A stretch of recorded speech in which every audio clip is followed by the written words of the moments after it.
Welcome everyone to the second lecture, Thursday evening. Thursday is a great day, of course, to come to the chess club. So I encourage everybody who are in town visiting St. Louis to see the chess club and the big piece in front. So Thursday is the best day to travel because you can also see two lectures by grandmasters.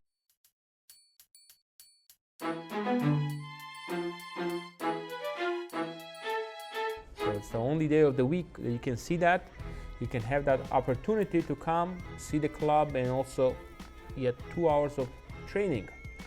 And this game I'm going to show you is played in an Olympiad. In my last Olympiad as a player, it's been a while. I missed out the last two. It's getting tougher and tougher to qualify. So this time I'm playing white against strong grandmaster Daniel Fridman. C4, E6. So if I play knight c3, he will play then knight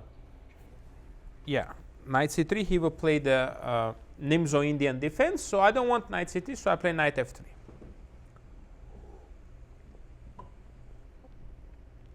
d5, knight c3, bishop e7, bishop g5,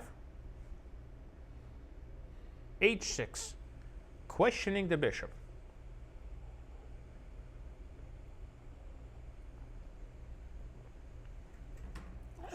Bishop h4. So your two main moves are basically bishop f4 you can play or bishop g5. Okay, these are your two very main moves. Okay, bishop g5 or bishop f4. Bishop g5, played h6. Castles, e3, knight e4.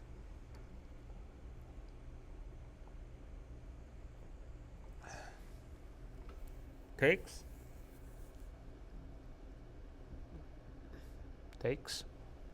rook c1. And here I played a very interesting move. I want to give you an idea here how to find my next move. What did I do here? How to continue this position. There are many different ways to play here, Assis. What do you think is the plan? 92. Huh? 92. Ashish, 92. Check. Is 92 a good retreat, guys? I don't think so.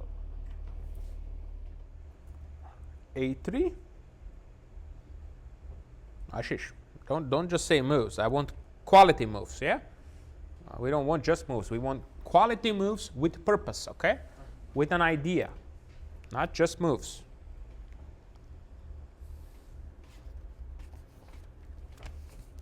What's the idea? What do you think I played here, huh?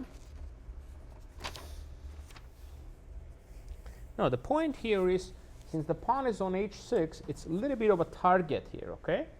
And there is a way to play aggressively to try to open up the h file. And you have two different ways to start here. You can play f5 or you can play g4 here. You can play h4 here or g4. If you play h4, sometimes black can play f5. So that's the reason of starting with this very aggressive move, g4. Okay? Now he goes knight d7.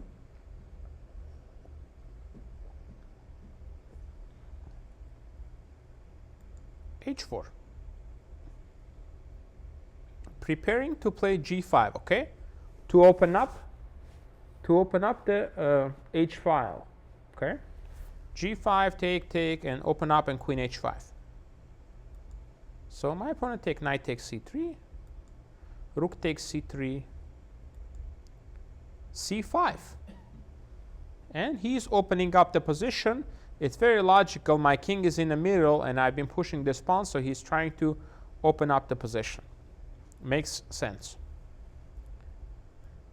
I take first, he take. Okay, now what to do here? How to continue? G5. G5, perfect. If he takes, it's very risky, so he plays the move h5.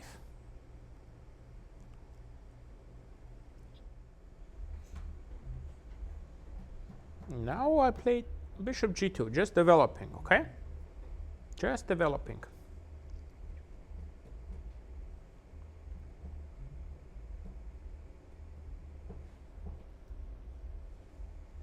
b6.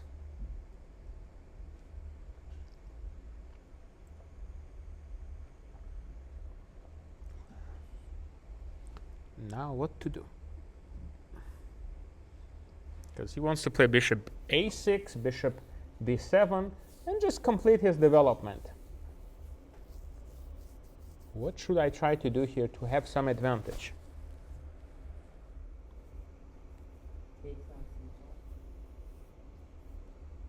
Takes on c5, correct. If he takes back with the pawn, I have queen d5, so he takes back with the knight. And now the question is if I want to take that pawn or not. This is a very important moment here to decide on. Do we want to take that pawn, or what do we want to do?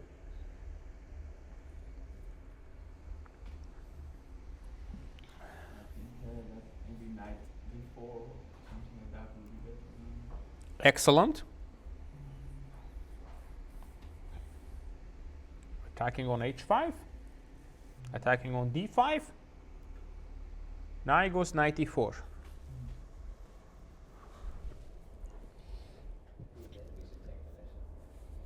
Well, that might be strong. When opponent has a strong piece, what do we do? Trade him off, right? Eliminate him. Now, if he takes back with the pawn, I take on h5. That's a free pawn. So he has to take back with the queen. Now attacking the rook. Now what to do?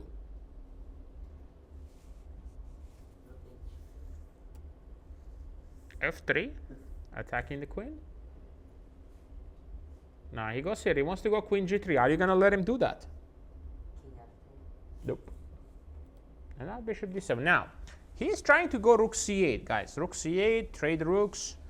And it's not so clear if I have anything really, really special here. So here is your chance to play right, okay? And get a nice position here. Here is your chance to play it right. F4.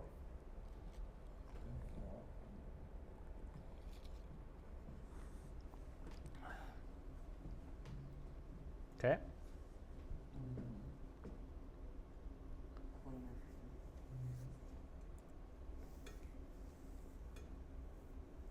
Trading the queens.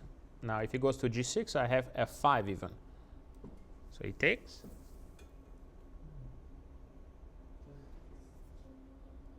King takes.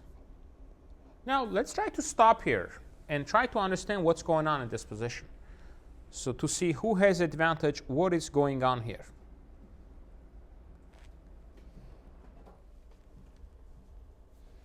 So I think white should be a little bit better, no? But on the other hand, there's only one weakness. There's only one weakness, the pawn on d5. So it's very hard to win the position. What do you play? Mm-hmm.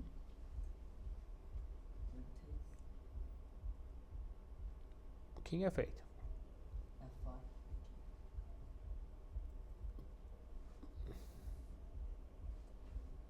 b3.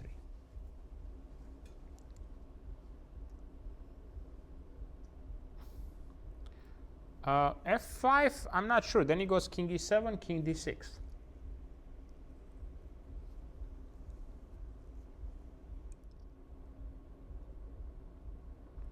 Now what's the plan here? What do you think? What kind of setup we have here to try to win this position?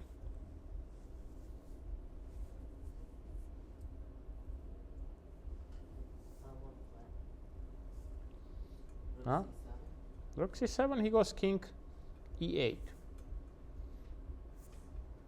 Yeah, so king e8, king d8. So I don't see anything happening there.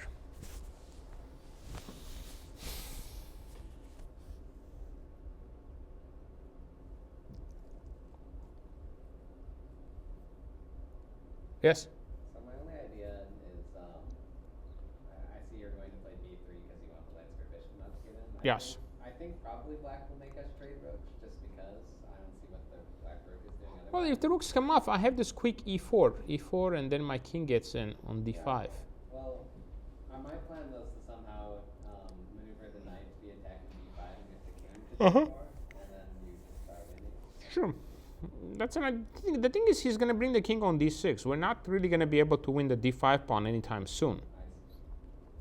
I'm trying to get this b5 square for my knight, because I know his king is going to come in here. And he did. And now, change the character a little bit, okay? So he takes, and he thought, okay, he's going to hold this. That's what he was thinking. Now, I got to keep my rook on a1. I have to be able to do anything rook a1 if needed, okay? And now he played a6. This is a critical moment here. So I want you to calculate the rook c8 move. And then we can check the lines, okay? Do you think black can try to play rook c8? It's very critical, okay? Can he play rook c8 and get away with it?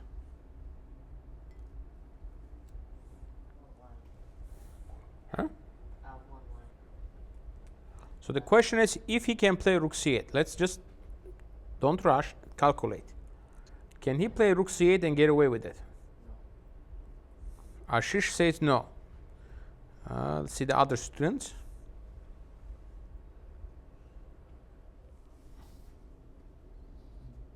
So let's see, he plays rook c8, right?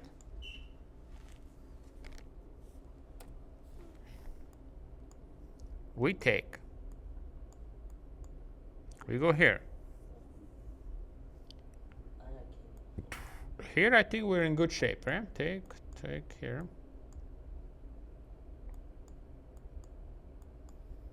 I think we should be winning, yeah? Push. And f g6. If takes, then the d pawn wins. Okay? So he has to take. King take. All right, here. And I think eventually I have this break, you know, with g6 that will give me the entry squares for my king. If he goes to e7, I can go to c6. If he goes here, I have enough tempies to get this in. If he goes here, I have king e6, king f7, pick up this. If he goes king e7, I go king c6, king b7, and I pick up. Yes? How do you know to play e4? Like, Well, e4 because I want to get a king on d5. I want to get a king on d5. that's faster than going around, so you just do that. Yeah. By the time you go around, his king is going to appear on a good square too, you know? That's what I was calculating. This is, I think, very close to a draw now. D4?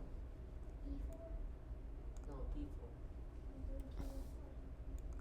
No, not king f5. King back and forth, right? So, sorry, here.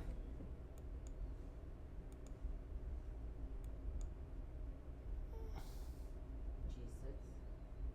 Yeah, but I mean, how are you going to win this? You got the g6 in, but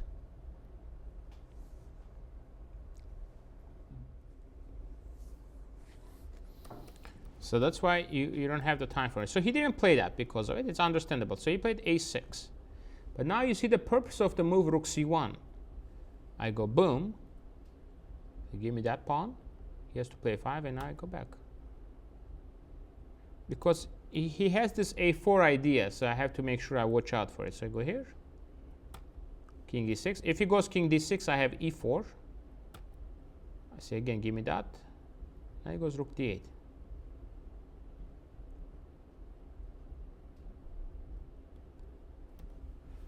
If I go rook c7, he's going to meet me with rook d7. Rook c6 is going to be met by rook d6. So I don't have a clear cut, so to speak. So I don't have a clear cut, so that's why I go to d4 now. I want to go king d3, king to d4. So king d7 he played. attacking the pawn. And if he goes passively defending, then I just simply go boom, boom, and I win this. Okay? So he has to go here. Take.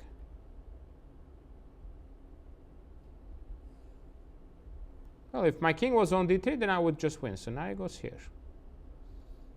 So we get this position. Now king e6. So if I win the d5 pawn and I lose the b5 pawn, I'm not going to be able to win this most likely, okay? So I got to try to get some ideas here. What can I do here? My opponent was a little bit in time trouble, so I managed to get to the winning position in the time control. Yes? I checked first to see where he will go. He goes king f5, and that gives me the opportunity to play rook a7, attacking on f7. If he goes back to e6, I go rook b7. I think I have good winning chances. He played d4. It was the last move, so he says, you know what, let me get active. But this move, it's just losing now. How? How? This move is losing. What are you going to do?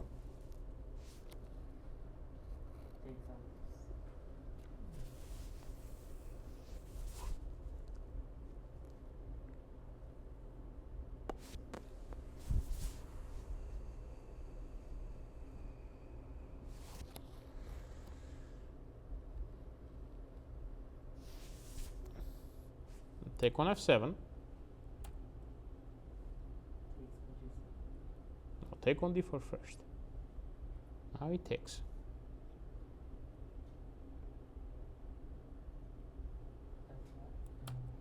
g6 first. Because when I take on g7, I want to have a strong pass pawn. He cuts me off. What do you do? Push. Ashish. Threatening f6. Ashish. Now he goes here. Pass pawns meant to be pushed. So make a break. And now, if you play d5, he catches you with king e5, okay? He catches you. Cut. Look at that cut, guys. Now the rook has to stay there, and I'm ready to push d5, d6. He checked. King here. He resigned because he has to stay on a g file. If he moves away, I queen.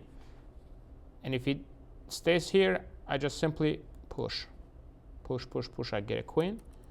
And of course, very importantly, if he goes here now.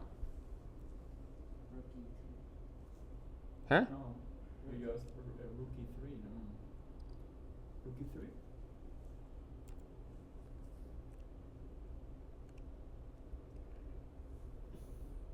Check, no? Rook e3? Yep.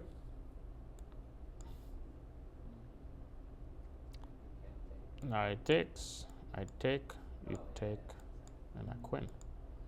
And he resigns. Okay? So once again, I want to go over the opening ideas, very important ideas, okay? For you to remember, okay? Go ahead, let's start. Go ahead. Knight f6.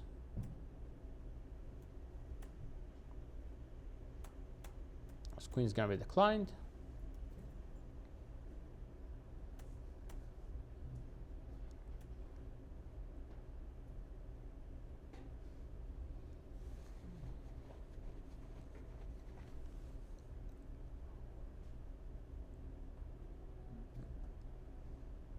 And here you start with g4.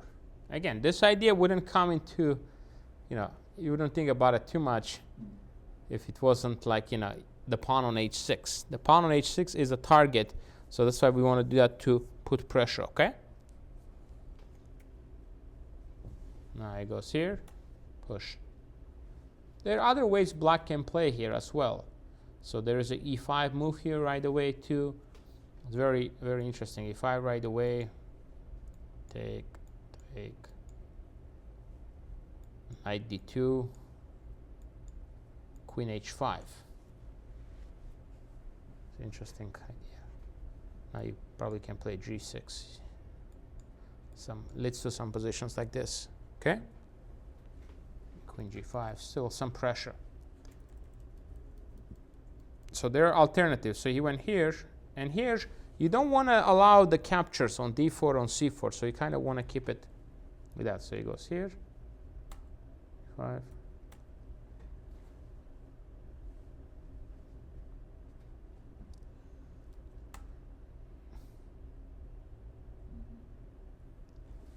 Attacking the pawn.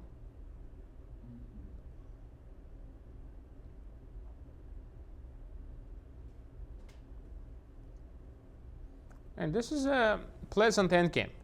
Not a winning endgame, but it's a pleasant endgame to play. Okay? Not easy to win because of that one weakness. So you have to create the second weakness. Okay. That's what you do against the Queen's Gambit declined, okay? All right, now let's take a look at the game. This is a very nice position. Black to play and win. You have to play like a strong Grandmaster Laznicka.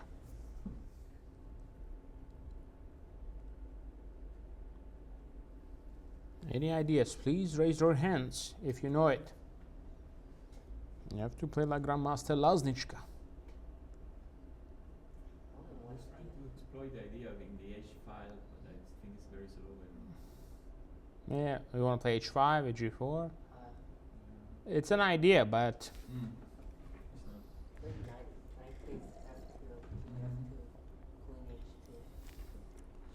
okay, that's good. But you have to calculate, Ashish. That's a good start, but that's where everything starts. Did you go deeply?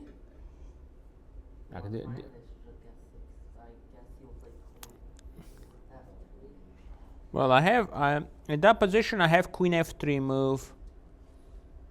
Yeah, let's first of all queen f3 is queen f3, queen f5. Those two moves you want to consider.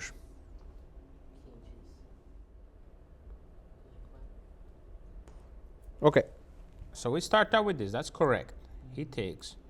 We start out with this. Now, rook f6 is deadly. So if let's say he plays here, you just check. Here, check. And everything is hanging. g2 is hanging. So you're going to win this. So the question is, what are you going to do against these two moves? Queen f5 or here? First, queen f5.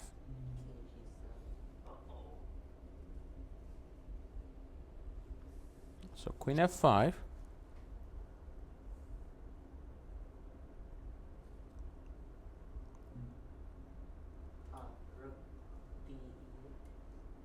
Yeah, queen f5, rook d e8, yes. And then you're threatening rook e2 check and rook e3, queen g3. But another idea, actually, sorry, another idea here is d3, no? Threatening rook d4, rook f4, very, very strong. So has to take. Check. Now if it goes here, check. And take that guy. Okay.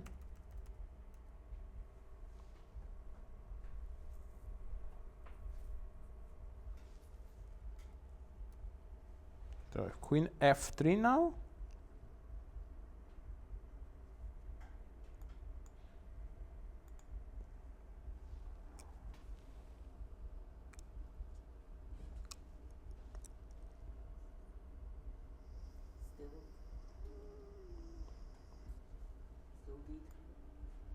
We have a rook here that wants to come in, right? Rook e3.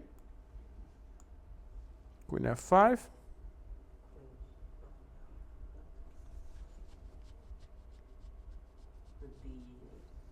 Rook to e8. Now threatening check and mate on g2. And if he tries to defend that, he weakens his back rank. When he weakens his back rank, what are we going to do, guys?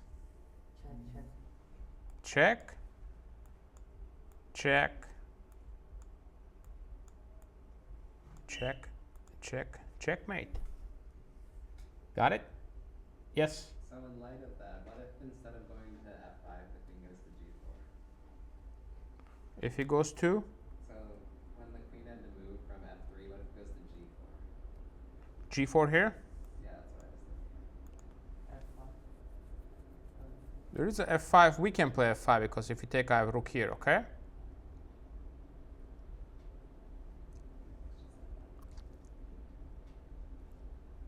Or maybe rook d8 first and f5. Yeah, yeah. Yeah, this could be very strong as well. So let's start with rook d8, let's say. Rook e3, let's see if we have that move.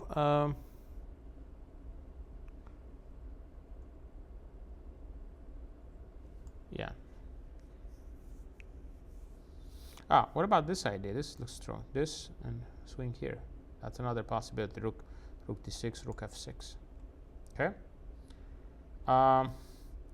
So let's see if there was anything else. Takes. If you move the queen, it just takes. This is rook f6 is threatened. Has to play queen f3. Queen f3. Again, rook e3 wins. Queen f5. And the last line is rook e1. I show you briefly, but let's make sure you have it. Go ahead. Rook f6. Check. Rook e8 check. Check. Now, if he goes here, you can just trade and queen g1, pick up the rook. And if he goes here, check.